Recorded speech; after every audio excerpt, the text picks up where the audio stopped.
올해 수업 마지막입니다. 그죠?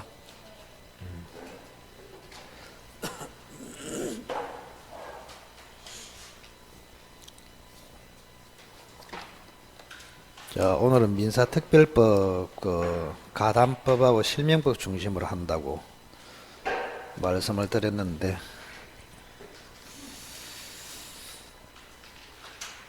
지난주에 제가 유종의 미, 오늘이 마지막 수업이다, 끝까지 잘 참석하시라 이랬는데 5-6번 빠졌네. 내년에 가도 똑같습니다. 1월 달에 바글바글, 2월 달에 썰렁, 2월 말에, 3월 달 초에 바글바글, 4월 말에 썰렁.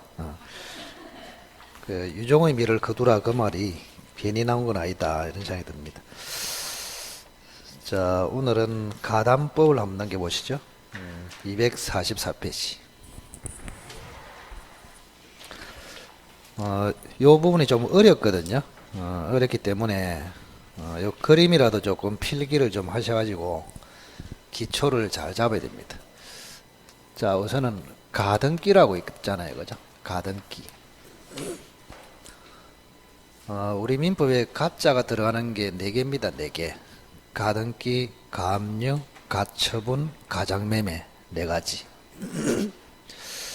자, 앞에 3개는 임시다, 그런 뜻이고, 뒤에는 가짜다, 그런 뜻입니다. 임시등기, 임시압류, 임시처분, 가짜매매, 그런 뜻입니다. 가가 2가지 뜻이 있다. 자, 여기는 임시다, 그런 뜻입니다. 임시로 등기한다, 가등기. 가등기는 2 종류가 있거든요. 하나는 순위보전 가등기, 하나는 담보가등기, 2가지가 있습니다. 자, 순위보전 가등기는 물권법, 민법에서 물권법하고 여러분이 이제 1월 달부터 등기법이라고 배우거든요. 등기법에서 취급하는 가등기. 그리고 담보가등기는 지금 하고 있는 민사특별법에서 가담법에서 하는 가등기를 담보가등기, 이렇게 부릅니다. 요 주로 이제 앞에 있는 순위보전 가등기는 주로 매매를 원인으로 하는 등기다, 이렇게 생각하시고, 요거는 담보 목적으로 돈을 빌려주는 거 있잖아요, 그죠? 소비대차라거든요. 소비대차에서 빌려준 돈을 담보를 하기 위해서 가등기를 한다, 그런 뜻입니다. 자, 그러면 담보가등기 들어가서 등장인물을 한번 보겠습니다. 갑이라는 사람이 집 5억짜리 집을 소유하고 있다. 그런데 을이라는 사람이 갑에게 1억을 빌려줬습니다. 대여를 했습니다. 이렇게. 자, 빌려준 사람은 채권자라고 하지요. 빌린 사람을 채무자라고 합니다.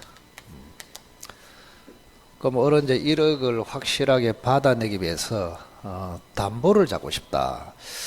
그럼 을 쪽에서는 갑의 집에 저당권을 잡을 수도 있는데, 을은 저당권이 체질이 안 맞는지 나는 가등기로서 담보를 잡겠다, 이래 됐습니다. 가등기. 그래서 이제 을은 임시로 등기를 해놓고 나중에 갑이 1억을 못 갚으면은 본등기에서 조치부로 변제를 받겠다, 이런 뜻이 들어 있습니다. 자, 그러면 을을 뭐라 하느냐? 가등기 담보권자, 가등기로서 담보를 잡았다, 가등기 담보권자. 그럼 갑은 가등기 담보권을 설정해 줬습니다, 그죠? 설정자, 우선은 이렇게 적겠습니다. 가등기 담보권자. 근데 이제 등장인물을 알려면은 을이 들어오기 전에 요 집에 A라는 은행에서 5천만 원을 빌려줬습니다. 그리고 저당권을 잡았습니다. 2월 1일 날 이렇게. 그 다음에 을이 들어온 다음에 요 집에 B라는 은행에서 다시 5천만 원 빌려주고 저당권을 잡았습니다. 4월 1일 날. 그 등장인물을 잘 알아야 됩니다. 을을 중심으로 펼쳐지는 그런. 그리고 이제 여기 이제 돈은 갑이 빌렸는데 요 집이 갑 다시 집이더라. 이렇게 됐단 말이에요. 예를 든다면, 자, 돈 빌린 사람 누구? 갑. 저 집의 주인, 가등기 담보를 설정한 사람은 갑 다시. 그러면 채무자 아닌 요 설정자를 지난번에 물상보증인이다 이렇게 들었습니다. 자, 그 다음에 갑의 집이 맞아요. 갑의 집이 맞는데 갑 투다시가 사버렸습니다. 갑의 집이 맞는데 갑 투다시 샀어. 이런 사람을 제3취득자라 합니다. 가담법은 지금 뭐 기초고 뭐 수준이 높고 이런 게 없기 때문에 처음부터 조금 어렵게 느껴질 겁니다. 등장인물을 잘 기억하셔야 된다. 자, 우선은 주인공이 을이죠. 을이 돈을 빌려주고 지금 담보로서 가등기로서 갑의 집에다가 담보를 확보했다 이 말이에요. 그죠? 그럼 을을 중심으로 A를 뭐라 하느냐? A를 선순위 권리자 이렇게 부릅니다. 선순위 권리자. 그러면 당연히 B는 뭐라고? 후순위 권리자 이렇게 불러요. 그 다음에 채무자 갑하고 물상보증인 갑다시 제3책자 갑투다시 요 사람을 한꺼번에 요 법률 용어입니다. 가담법에서 이렇게 되어 있습니다. 한번 읽어보세요. 채무자 등이랍니다. 채무자 등. 그래서 을을 중심으로 그룹이 3개 있단 말이에요. 선순위 권리자, 후순위 권리자, 채무자 등 이렇게. 요 구조를 머릿속에 딱 들어 앉아 있어야 된다. 요 그림이 제일 중요해요. 물론 시험에서는 가장 단순하게 출제를 하면은 갑, 을, 피 이렇게 출제해요. 이렇게 출제된 것이 가장 많습니다. 현재까지. 근데 조금 이제 수준을 높게 내려 하면은 A도 등장시키고 갑 다시 갑 투 다시도 등장시킨다. 아시겠죠? 기본적인 그림이 채무자, 채권자, 그 다음에 후순위 권리자. 이걸 출제하는데. 자, 우선은 첫째는 뭐가 시험에 나오냐? 자, 가담법이 적용이 되는 요건이 있습니다. 가담법이 적용되는 요건 4가지가 있거든요. 4가지. 자, 우선은 첫째는 소비대차. 정확하게 딱 기억하셔야 됩니다. 소비대차상의 채권을 담보로 해야 됩니다. 한번 읽어보시죠. 소비대차상의 채권. 그러면 소비대차는 돈을 빌려주고 빌리는 계약입니다. 소비대차. 그래서 이거를 다른 말로 하면은 대여금 채권이라 합니다. 대여금 채권. 또 채무자 입장에서 보면은 차용금 채무라 합니다. 차용금 채무 이렇게. 그래서 가담법이 적용되려면 을 앞으로 가등기를 했다고 해서 적용되는 것이 아니고 을이 갑에게 가지고 있는 채권이 소비대차상의 채권, 대여금 채권, 차용금 채무 이게 돼야 가담법이 적용이 된다고 이렇게. 그럼 시험에는 소비대차가 아니고 매매대금 채권, 공사대금 채권 이런 게 있잖아요. 그걸 위해서 가등기를 해봤자 가담법이 적용이 안 된다고. 아시겠어요? 오로지 무슨 채권? 소비대차상의 채권, 대여금 채권, 차용금 채무 꼭 기억하시고. 그 다음 두 번째 대물, 변제, 예약이 반드시 있어야 됩니다. 대물, 변제요. 한번 읽어보시오. 대물 변제가 무슨 뜻입니까? 대물 변제. 한자 그대로입니다. 돈 대신에 물건으로 변제한다. 돈 대신에 물건으로 변제한다. 그런 뜻이에요. 자, 그러면 갑하고 을 사이에 무슨 특약을 했느냐? 자, 지금 1월 1일부터 12월 31일까지 빌려줬습니다. 쓰라고요. 자, 그러면 1월 1일 날 지금 갑하고 을이 지금 계약을, 특약을 한단 말이야. 혹시 갑니가 12월 31일까지 1억을 못 갚으면은 집으로 대신 갚기로 하자. 이런 특약을 해요. 그러면 1억 대신에 집으로 갚는 것을 뭐란다? 대물변제. 그러면 대물변제는 12월 31일에 일어납니다. 맞죠? 12월 31일까지 1억을 못 갚으면은 갑이 집으로 갚겠다. 그걸 대물변제. 그러면 대물변제는 12월 31일 날 일어나는데 그렇게 하기로 1년 전에 미리 약속을 해놓는단 말이야. 미리 약속을 뭐라고? 예약. 그래서 이 예약은 1월 1일 날 지금 한 것입니다. 대물변제는 언제 일어난다고? 12월 31일 날. 요렇게. 그래서 12월 31일까지 못 갚으면은 집으로 대신 갚기로 1년 전에 미리 예약을 하고 있어야 된다. 이렇게. 그 다음에 세 번째는 채권자 앞으로, 즉 을 앞으로 가등기를 해도 되고 아예 이전 등기를 해도 됩니다. 자, 담보 목적으로 채권자 앞으로 가등기를 하면은 가등기 담보다 이렇게 부릅니다. 근데 채권자 을 앞으로 1억을 받아낼 목적으로 아예 이전 등기를 해버린 경우가 있어요. 근데 이전 등기를 했을 때는 매매를 원인으로 이전 등기했다면 이건 소유자가 돼버리잖아요. 근데 여기는 매매가 아니고 1억 채권을 확보할 목적으로 이전 등기한단 말이야.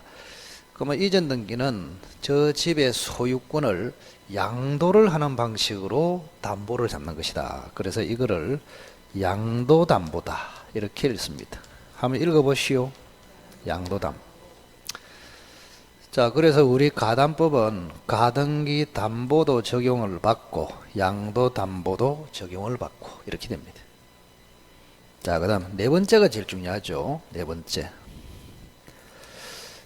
예약 당시에 목적물 있잖아요. 저 집이죠. 목적물의 시가가 반드시 원리금을 초과해야 됩니다. 자, 여기는 두 가지 포인트가 있네요. 예약 당시를 기준으로 합니다. 예약 당시. 1월 1일 날도 그 말이죠. 1월 1일 날 저 집의 시가가 을이 빌려준 원리금을 반드시 초과해야 돼. 그래서 을은 1억을 빌려주는데 5억짜리 아닙니까? 원리금 초과하고 있죠. 그럼 왜 이게 초과돼야 되느냐? 자, 이거 보세요. 만약에 을이라는 사람이 1억을 빌려주는데 요 집이 9천만 원짜리야. 9천만 원짜리. 그럼 원리금을 초과하지 않죠? 그때는 가담법이 적용 안 됩니다. 왜 그럴까요? 자, 보세요. 만약 이게 9천짜리야. 그러면 연말에 1억을 못 갚았어. 갑이 9천짜리도 대신 갚았어. 을에게 폭리가 생깁니까? 안 생깁니까? 안 생기죠. 그 폭리가 안 생기니까 규제할 필요가 없단 말이에요. 그럼 이 가담법이란 것은 규제를 위해서 나온 법이란 말이에요. 아시겠죠? 근데 그게 아니고 이제 만약에 5억짜리다. 그런데 을이 1억을 못 갚았는데 5억짜리 집으로 갚는다. 그럼 을이 폭리를 취하잖아요. 자, 폭리를 취하면 가만히 있어야 됩니까? 규제해야 됩니까? 규제해야 된다. 그 규제하기 위해서 나온 법, 그게 가담법이란 말이에요. 그래서 반드시 폭리의 가능성이 있어야 하기 때문에 목적물의 시가가 원리금을 반드시 초과해야 된다. 이렇게 이 네 가지 요건을 잘 기억하시기 바랍니다. 자, 그 다음 두 번째. 드디어 이제 12월 31일 날 갚지 못했어. 갑이. 그러면 을은 가등기 담보권을 실행합니다. 실행. 담보권은 실행이라고 하죠. 실행. 저당권 실행, 담보권 실행. 그러면 이러한 실행은 두 가지 방식으로 진행됩니다. 하나는 경매로 신청할 수 있습니다. 경매 신청. 하나는 귀속 청산으로 갈 수도 있습니다. 이 두 가지. 자, 가등기 담보의 실행 방식은 몇 가지다? 두 가지. 저당권을 잡았다면은 경매로 들어가잖아요. 근데 여기는 경매로 들어갈 수도 있고 귀속으로 갈 수도 있고, 귀속은 뭐냐? 갑의 집을 을 앞으로 귀속시키고, 즉 을이 소유권을 차지하고 나머지 돈으로 청산한다. 그걸 뭐요? 귀속청산이라 합니다. 자, 경매로 갈 때는 저당권하고 똑같이 취급됩니다. 그래서 시험에 잘 안 나와요. 주로 나오면 귀속청산이 나옵니다. 귀속청산. 그럼 귀속청산은 결국에는 가등기에게서 본등기로 간다, 이런 이야기입니다. 소유권 취득으로 간다. 자, 여기 보시면 여러분들도 느낌이 있을 겁니다. 경매로 들어가면은 폭리가 안 생겨요. 왜? 경매로 들어가면은 을이 지 맘대로 받아가는 것이 아니고 민법의 규정대로 그것만 딱 배당을 받아간단 말이에요. 폭리가 있을 수가 없어. 요거는 시험 잘 안 나와. 근데 요거는 어떻습니까? 을이 만약 5억짜리 집을 귀속을 시켜서 자기 앞으로 해버리면 을에게 큰 폭리가 생기잖아요. 이거는 규제를 강력하게 해야 된단 말이에요.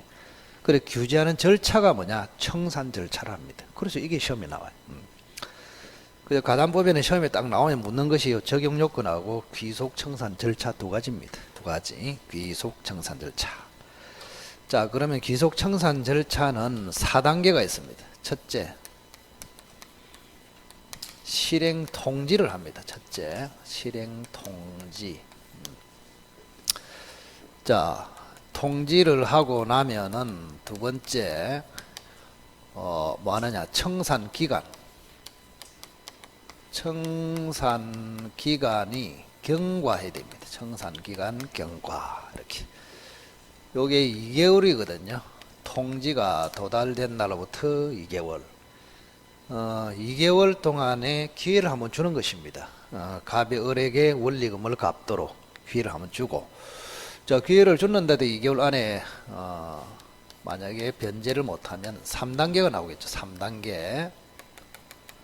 3단계는 청산금을 지급합니다.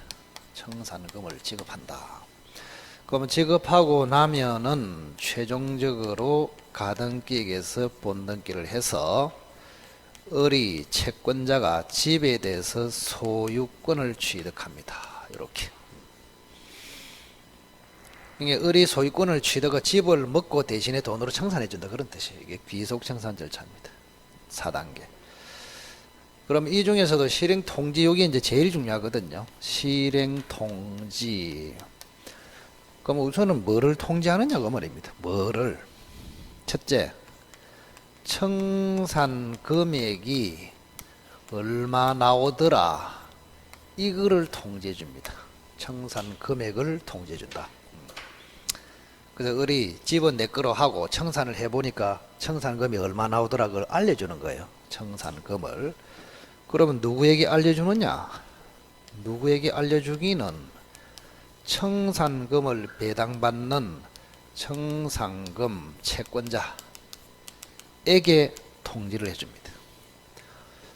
자, 여태까지 기출을 보면은 여기서 시험에 제일 많이 나왔단 말이에요. 통지에서. 치밀하게 공부를 해야 된다.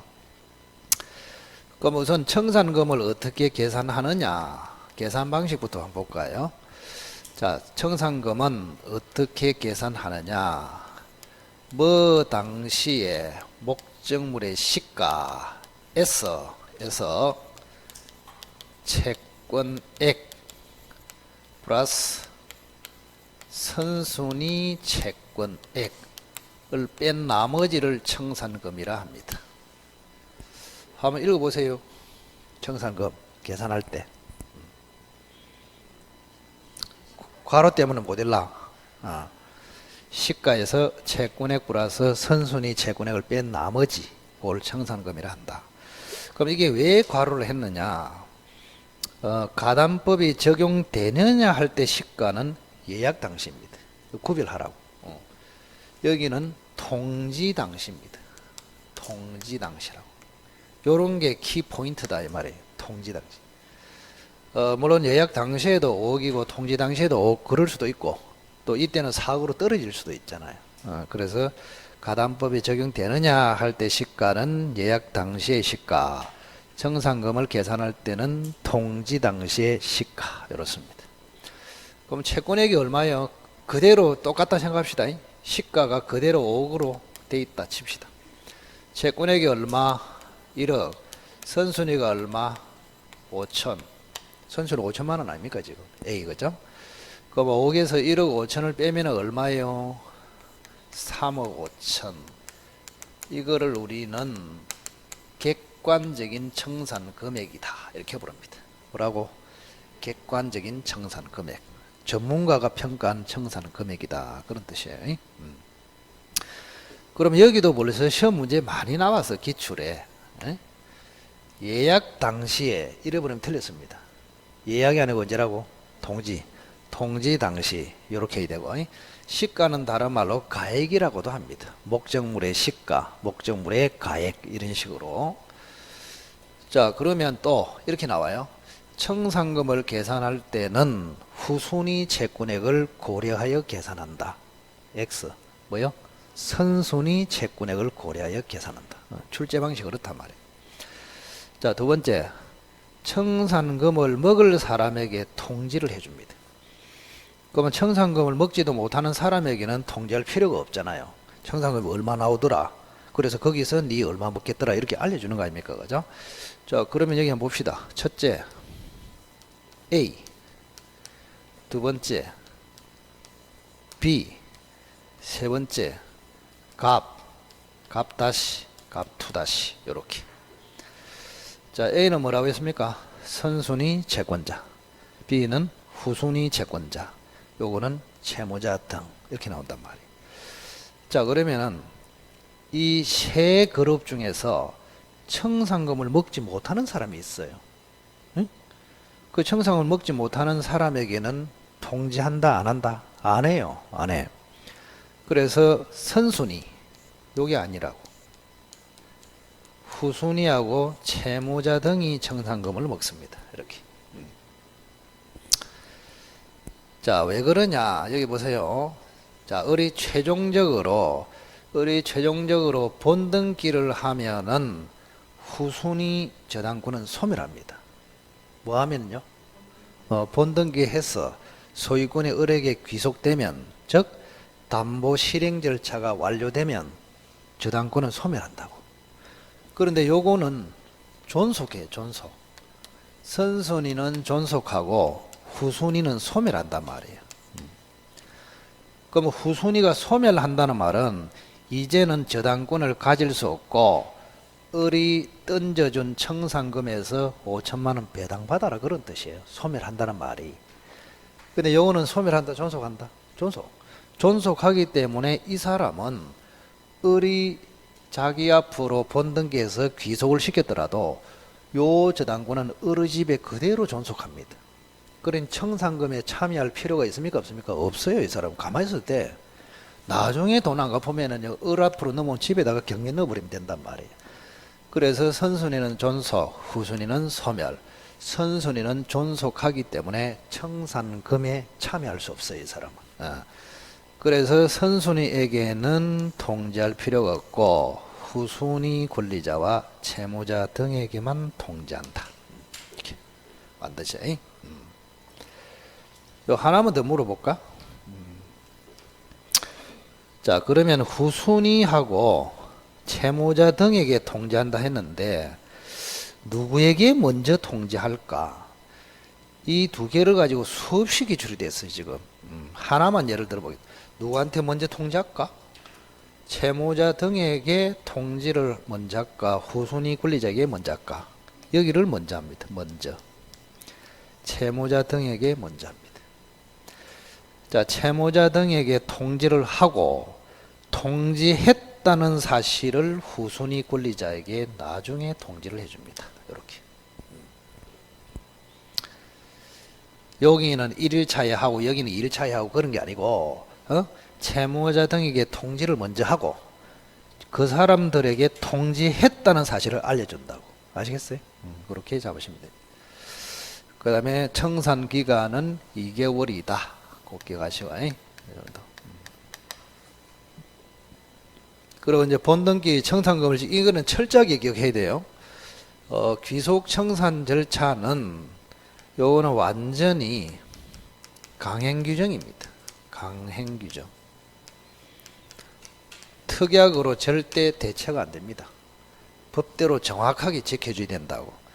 그래서 통지가 도달된 때로부터 2개월이 경과해야 되고, 경과해야 청산금 지급이 가능하고, 청산금 지급이 돼야 본등기가 가능하고, 본등기 해야 소유권 취득하고 이래 된다. 그래서 본등기 하기 위해서는 반드시 청산금을 지급해야 된다. 청산금을 지급하기 위해서는 반드시 2개월이 경과해야 된다. 자, 2개월이 시작되기 위해서는 반드시 통지가 도달돼야 된다. 아시겠죠? 거꾸로. 이 절차는 꼭 만약에 하나라도 빼먹었다. 하나라도 절차를 빼먹고 본등기해도 그 본등기는 무효입니다. 무효.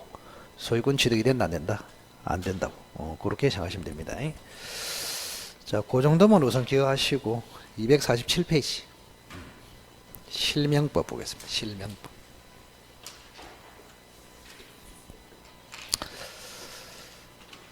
자, 우선은 실명법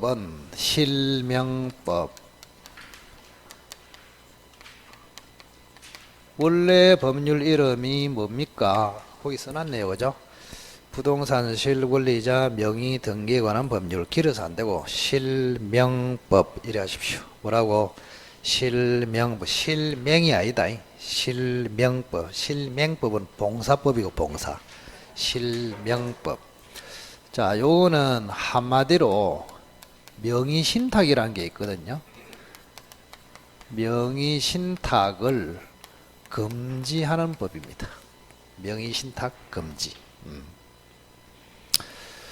명의신탁이 무슨 말이냐? 실제로는 갑이 주인인데 이유 불문하고 남 앞으로 등기를 넘겼다. 이걸 뭐요? 명의신탁이랍니다. 그 뭔가 좀 냄새가 나잖아요. 우리가 봤을 때. 내가 주인이면 내 앞으로 등기가 돼 있어야지.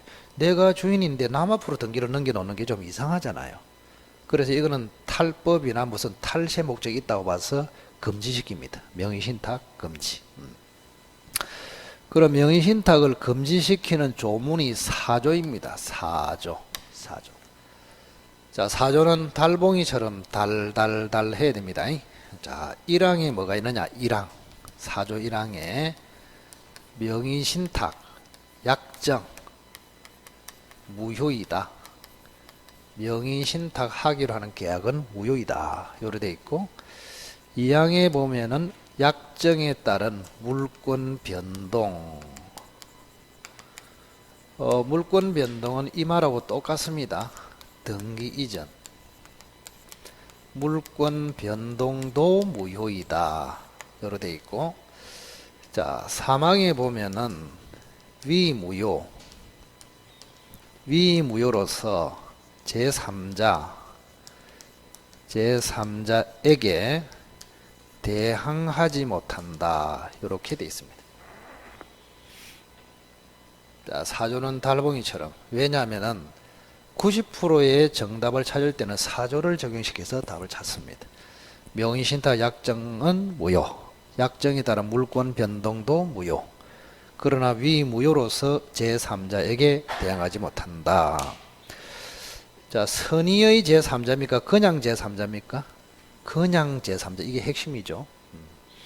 우리가 민법을 배우다 보면은 제3자는 주로 선의일 때는 보호되고 악일 때는 보호 안 되고 이렇게 많아요. 근데 여기는 선악을 불문한다 이 말이에요. 제3자는 선의일 수도 있고 악일 수도 있거든요. 악이. 그러면 누군가가 명의신탁은 무효이다. 이걸 가지고 제3자에게는 무조건 대항하지 못한다. 무조건 주장하지 못한다. 그 말은 제3자는 선악을 불문하고 무조건 보호된다. 그런 뜻입니다. 제3자를 강력하게 보호하고 있다. 그 선악을 불문하고 제3자가 보호되는 것은 여러분이 배우는 것 중에서 두세 개밖에 없어요. 명의신탁에서 제3자, 해제에서 제3자. 우선 그 두 개만 기억하라고. 자, 제3자는 선의일 때는 보호된다. 그거는 많아요. 근데 선악을 불문하고 악의 제3자까지 보호된다. 그건 일단은 두 개라고. 뭐하고? 명의신탁하고 해제하고 두 가지 기억하십시오.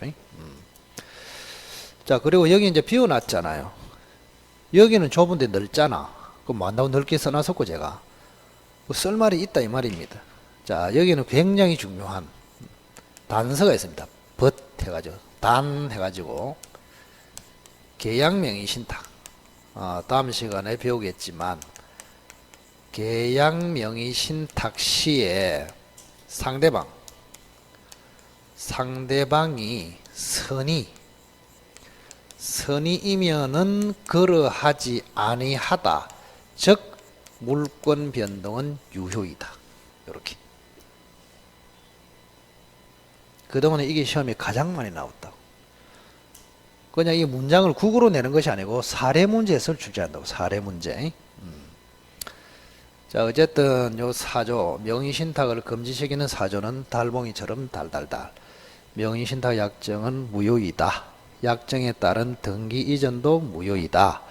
다만 계약 명의신탁 시에 상대방이 선의이면은 물권 변동은 유효이다. 이렇게. 그리고 위무효로서 제3자 선악을 불문하고 제3자에게는 대항하지 못한다. 즉 제3자가 등장하면은 제3자는 선악을 불문하고 무조건 보호된다. 그래서 명의신탁에서 제3자는 항상 이렇게 생각하세요. 읽어보시오. 왕이다, 왕. 요 사람이 등장하면은 나머지는 전부 다 수구리다, 수구리. 아시겠어요? 이 사람이 무조건 소유권을 취득한다고. 그거를 훈련을 해야 된다. 그 말입니다. 자, 그 다음. 자, 명의신탁이 금지되는 것이 원칙인데, 예외적으로 허용되는 게 있습니다. 허용. 세 개가 있어요. 세 개. 허용되는 게. 그러면 허용된다는 말은 요게 유효 이렇게 바뀐다 이런 이야기입니다. 허용되는 것. 첫째, 부부 간의 명의신탁. 부부. 자, 이때 부부는 법률상의 부부를 이야기합니다. 혼인신고를 했다. 이런 이야기입니다. 혼인신고를 했다. 법률상의 부부. 우리가 이제 남녀관계는 법에서 요 세 가지가 있거든요. 자, 이게 한번 보세요. 혼인의 의사도 있고, 지속적인 동거도 하고, 혼인신고도 했고, 완벽하게 갖췄다. 이걸 법률혼이라 합니다. 뭐라고? 법률혼. 그런데 다른 거는 다 갖췄는데 신고만 안 했어. 이걸 뭘 한다고? 사실혼. 사실혼도 99% 보호됩니다. 사실혼. 자, 그 다음 혼인의 의사도 없고, 그죠? 혼인신고는 당연히 없고, 지속적인 동거도 없어. 그냥 들락거린다. 이거를 뭐랄까? 법에서는 첩관계라고 합니다. 이렇게. 그래서 우리 민법에는 세 가지, 남녀는 세 가지밖에 없어. 법률혼, 사실혼, 첩관계. 법률혼은 100% 보호, 사실혼은 99% 보호, 첩관계는 보호하지 않습니다. 반사회적 행위로서 무효로 처리합니다. 이렇게. 자, 그러면 여기서는 사실상의 부부는 명의신탁에서 허용되지 않습니다. 조심해야 된다고.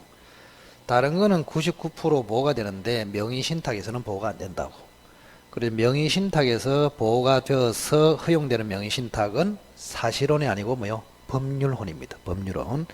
혼인신고가 반드시 되어 있어야 된다. 이렇게. 그럼 여기서 이제 응용돼서 기출이 된 것도 있죠. 처음에는 사실혼 관계에 있다가, 사실혼 관계에서 명의신탁을 했다가 몇 개월 후에 혼인신고 했단 말이야. 그럼 언제부터 허용되느냐, 유효로 되느냐, 이게 시험에 나왔다고. 그래서 처음에는 신고가 없다가 나중에 신고를 했을 때는 신고 당시부터 유효로 된다. 이게 판례입니다. 언제부터요? 신고 당시. 명의신탁을 한 당시로 소급하여 X 혼인신고 했을 때부터 비소급적으로 유효. 이게 판례란 말이에요. 자, 그 다음 두 번째, 종중. 종중이 관여를 해도 허용됩니다. 주로 이제 종중재산을 종중원에게 명의신탁을 합니다. 종중재산을 누구에게? 종중원. 그 종중원은 주로 이제 종중에서 종송이나 이렇게 되겠죠, 주로. 그 다음에 세 번째, 종교단체. 종교단체 간에도 허용됩니다. 종교단체. 자, 그래서 어쨌든 허용되는 경우는 부부, 종중, 종교단체. 그래서 여러분이 시험지를 탁 봤을 때 부부, 종중, 종교단체가 나오면 허용, 유효로 처리. 요 말이 안 나오면은 금지, 무효로 처리. 됐죠? 그럼 시험에는 거의 99%가 금지되는 게 시험에 나옵니다. 금지되는 거. 자, 금지되는 것을 한번 처리를 해보자. 자, 우선은 요게 있습니다.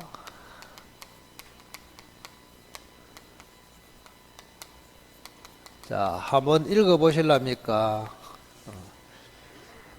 모듈라 글자를 워낙 못 써가지고 못 읽는갑네. 설마 저게 숫자겠나 이렇게 생각할 수도 있다. 한번 해봐라. 이자간, 이자간 명의신탁. 이자. 요거는 명의신탁의 당사자가 두 사람이다. 그런 뜻이에요. 이자간 명의신탁. 이자간에. 이가 그러면 과거에는 제가 이를 요렇게 썼거든요. 요렇게. 근데 이렇게 쓰니까 을 이렇게 읽더라고. 그래서 바꾼 거라 이게. 억수로 잘 쓴 거예요 이게. 이자간. 두 사람이 등장했다.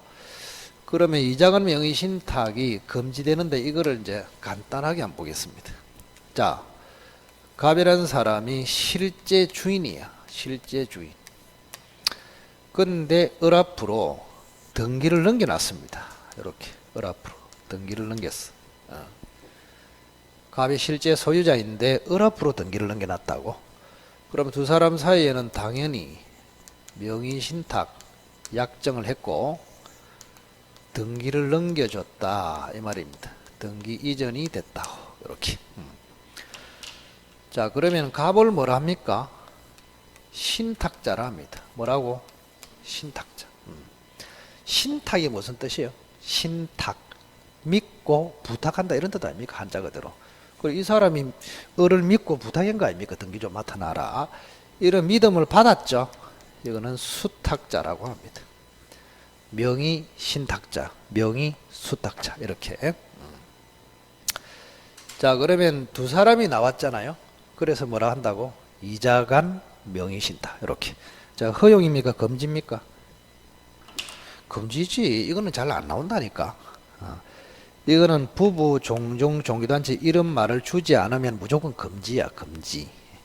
자, 금지되면 몇 조로 처리한다고? 4조.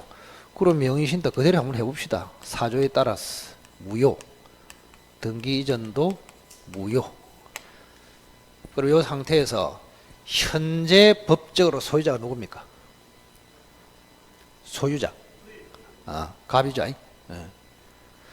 무효, 무효. 등기 이전이 무효라는 말은 소유권이 못 넘어갔다 그 말이에요. 그래서 항상 제가 이야기했지만 민법에서 여러분들이 빨리 캐치를 하려면 등기되어 있다고 해서 소유자다 그 생각을 빨리 버려야 된다고. 그것 때문에 지금 골치 아프다니까. 그래서 을 앞으로 등기됐지만은 등기 이전이 무효잖아요. 그럼 등기가 무효란 말이에요. 그래서 소유자는 갑입니다. 갑. 법적으로 완벽하게 갑이 소유자가 됩니다. 이렇게 갑이 소유자. 자, 갑이 소유자이기 때문에 이런 게 많이 나옵니다. 갑이 갑다시에게 매매를 하면은 타인 권리 매매에 해당한다. 기출 OX. X 소유자가 갑이라 그랬잖아요. 갑이 갑다시에게 파는 것은 자기 권리를 파는 것이지 타인의 권리를 파는 것이 아니잖아. 갑이 갑다시에게 매매하는 것은 타인 권리 매매가 아니고 자기 권리 매매다. 아시겠어요? 을이 누구한테 판다. 이거는 타인 권리 매매에 해당한다고. 아시겠어요? 그 지문을 자꾸 연습을 해야 된다고. 자, 그래 현재는 갑이 소유자야. 자, 그런데 그러면 소유자면은 갑은 소유자고 등기는 을 앞으로 돼 있잖아요. 그럼 항상 이런 형태를 뭐라 하느냐? 등기법에서 자주 나옵니다. 자, 등기가 안 돼 있으면서 소유자다. 이걸 표현할 때 실체가 갑에게 있다. 표현을 이렇게 합니다. 뭐라 한다고? 실체는 갑에게 있는데 등기는 을 앞으로 됐잖아요. 이거를 말하냐? 실체와 등기의 불일치. 이렇게 이야기합니다. 뭐라고? 실체와 등기의 불일치. 그러면 이 등기는 말소 대상이 됩니다. 당연히 말소 대상. 그래 말소 대상이 되면은 갑이 을에게 말소를 시켜가지고 등기를 찾아와야 돼요. 법적 의무가 찾아와야 된다고. 만약에 이게 일정 기간 안에 찾아오지 못하면 벌금이나 과태료 부과됩니다. 자, 그러면 우리가 민법에서 벌금 과태료 부과되는 거는 중개법에서 출제가 되는 것이고, 민법에서는 뭐 벌금이나 과태료 이런 게 중요한 것이 아니고 등기를 가져오는 방법이 굉장히 중요하단 말이에요. 자, 갑이 을에게 등기를 찾아오는 방법이 뭐냐? 자, 갑은 말소를 청구해서 등기를 찾아올 수 있다. 첫째. 두 번째, 명의신탁 약정을 해지하여 말소를 청구해서 찾아올 수 있다. 이게 굉장히 중요하다. 어렵고. 그럼 수없이 우리가 기출해서 등장했는데, 자, 앞으로 소유자는 갑인데 등기는 을 앞으로 되어 있다. 그러면 소유자 갑은 을에게 하여간 등기를 찾아와야 되는데 등기를 찾아오는 방법이 있어요. 방법. 그게 말소란 말이야. 그러면 갑이 을에게 말소를 청구할 때 근거가 있어야 돼. 근거. 무조건 말소를 청구한다고 해서 말소 되는 게 아니잖아요. 에? 자, 그럼 이렇게 잘 나와. 갑은 명의신탁 약정을 해지하여 말소를 청구할 수 있다. 이게 수없이 나왔단 말이에요. 그럼 무조건 X예요. 무조건 X. 왜? 자, 약정이 뭐라 했습니까? 무효라 했죠. 무효인 약정은 해지 대상 자체가 안 돼요. 아시겠어요? 그래서 약정이 무효이면 만약에 부부가 나와가지고 이게 유효가 되면은 해지하여 이 말을 쓸 수가 있어요. 그런데 약정 자체가 무효일 때는 해지 대상이다. 아니다. 아니다. 그래서 갑은 해지하여 말소를 청구할 수 있다. 그러면 X입니다. 그건 뭐예요? 갑은 소유권에 기하여 말소를 청구할 수 있다. 이래야 됩니다. 정확하게. 뭐라고 했습니까? 약정을 해지하여 그러면 안 되고 소유권에 기하여 물권적 방해 배제 청구로서 말소를 청구한다. 이래야 맞습니다. 기억하시고 그 다음 자, 을이 등기 말소를 하기 전에 배신을 해버렸습니다. 배신. 병한테 지금 처분을 해버렸어. 처분을 해가지고 병 앞으로 등기가 넘어왔습니다. 자, 이 사람을 명의신탁에서 제3자라고 합니다. 뭐라고 한다고? 제3자. 자, 그러면은 제3자는요, 명의신탁에서 항상 수탁자와 이해관계를 맺은 자를 제3자랍니다. 뭐라고? 수탁자와 이해관계를 맺은 사람. 신탁자와 이해관계를 맺은 사람, 이 사람은 아닙니다. 제3자. 그래서 제3자는 수탁자로부터 넘겨받은 사람을 제3자랍니다. 그러면 제3자가 나오면 여러분들은 항상 숨도 쉬지 말고 선의 악의로 일단은 나눠놔야 된다. 이렇게. 자, 그러면 여기 보세요. 논리를. 자, 을이 말소를 하기 전에 배신을 해가지고 병한테 팔아서 병 앞으로 등기됐다. 제3자가 등기를 해버렸습니다. 그러면 이 갑이라는 사람은, 그죠? 또는 을이라는 사람은 이 병한테는 명의신탁 무효라고 주장할 수 없어요. 그게 어디 나옵니까? 여기 나오네, 여기. 어느 누구라도 명의신탁의 무효를 가지고 제3자에게 대항하지 못한다. 이렇게 돼 있잖아요. 그죠? 그래서 명의신탁에서 제3자는 선악을 불문하고 무조건 소유권을 취득합니다. 이 사람이. 그러면 한번 봅시다. 자, 처음에 병이 나타나지 않았을 때는 소유자가 누구였습니까? 갑이었죠. 근데 갑자기 을이 배신해서 병한테 등기를 넘겨버리니까 누가 소유자가 됐습니까? 병이. 그러면 자, 병이 이제 소유자는 확정이 됐어요. 확정. 누가 억울합니까? 갑이 억울하지. 갑이 원래 소유자인데 을이 배신함으로써 병이 소유자가 돼버렸잖아요. 자, 그러면 여기서 이제 출제가 되는 게 또 뭐냐? 지금 자, 을이 요 처분을 함으로써 병이 소유자가 됐죠. 을 때문에 병이 소유자가 된 거 아닙니까? 그 말은 을의 처분으로 인해서 갑의 소유권이 상실된 거 아닙니까? 맞죠? 그래서 이 처분은 갑의 소유권을 상실시킨 불법 행위가 된다. 뭐가 된다고? 불법 행위. 처음부터 기출이 다 된 겁니다. 그래서 을의 처분으로 인하여 갑의 소유권이 소멸됐다 이 말이에요.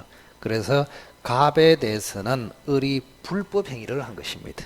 그러면 갑은 을의 불법 행위로 인하여 소유권을 상실한 손해를 받죠. 맞잖아요. 을 때문에 소유권이 상실된 손해를 받잖아. 그럼 을이 때문에 소유권 상실의 손해를 봤으니까 을에게 뭐를 할 수 있다고? 손해를 배상하라고 청구할 수 있다. 이렇게 연결됩니다. 이렇게. 됐나요? 자, 요거를 뭐라 한다고? 읽어봐라, 제목. 이자간. 당사자가 몇 마리? 네, 2마리, 이자간. 요거는 제3자입니다. 세 마리는 이래서 하지 말고. 제3자는 제외하고 당사자가 몇 마리냐? 이걸 가지고 판단합니다. 그래서 신탁자, 수탁자 2마리이기 때문에 이자간, 명의신탁. 이렇게. 자, 그래서 명의신탁은 금지되고 무효이기 때문에 무효를 가지고 출제할 수 있는 그게 굉장히 많아요. 지문을 만드는 얘기가. 그래서 이게 실명법은 조문이 10개 조금 넘는데도 2문제 나온 적이 굉장히 많아요. 점수 보따리예요. 점수 보따리. 그 원리를 잘 알고 있으면 2문제 다 맞출 수 있다. 자, 무효. 그래서 등기도 무효. 자, 실체는 갑에게, 소유권은 갑에게 있는데 등기는 을 앞으로 있다. 실체와 등기가 불일치. 그때 등기는 말소. 말소를 어떻게 할 것이냐? 갑은 약정을 해지하여 말소를 청구할 수 있다. 무조건 X. 소유권에 대한 방해 배제 청구로 말소를 청구할 수 있다. 됐고. 자, 을이 말소를 하기 전에 배신해서 병한테 넘겨버렸어. 그러면 명의신탁에서 제3자는 무조건 보호됩니다. 그래서 제3자가 이렇게 돼버려. 왕이 된다고, 왕. 그럼 이 사람이 소유자로 확정이 돼버렸어. 그러면 갑은 억울하네요. 을의 처분으로 인해서 갑이 소유권은 상실했단 말이에요. 그래서 을의 처분은 갑의 소유권을 상실시킨 불법 행위가 됩니다. 그럼 왜 불법 행위를 강조하느냐? 손해가 있다고 해서 무조건 배상 청구 이게 안 됩니다. 손해배상 청구는 근거가 항상 2가지야. 하나는 상대방의 불법 행위가 있어야 되고 하나는 상대방의 채무 불이행. 이 2가지가 근거란 말이에요. 이렇게. 소유권이 상실됐네, 손해가 있네, 무조건 배상 청구 이게 아니라고. 상대방의 불법 행위로 인하여 내가 손해를 봤을 때 배상하라고 청구합니다. 그래서 을의 처분은 갑의 소유권을 상실시킨 불법 행위라고 판례가 확정을 해버렸어. 그래서 갑은 불법 행위를 한 을에게 손해배상을 청구한다. 이렇게 나왔습니다. 됐나요? 자, 이거를 이자간이라 합니다. 이제 이자간 했으니까 좀 이따가는 세 사람을 등장시키겠습니다. 3자간. 실제 시험은 여기서 한 40%, 여기서 한 60%. 여기 훨씬 더 중요하다고. 수정 30%, 70%. 네? 그렇게. 조금 쉬었다가 3자간을 훈련을 한번 해봅시다. 3자간.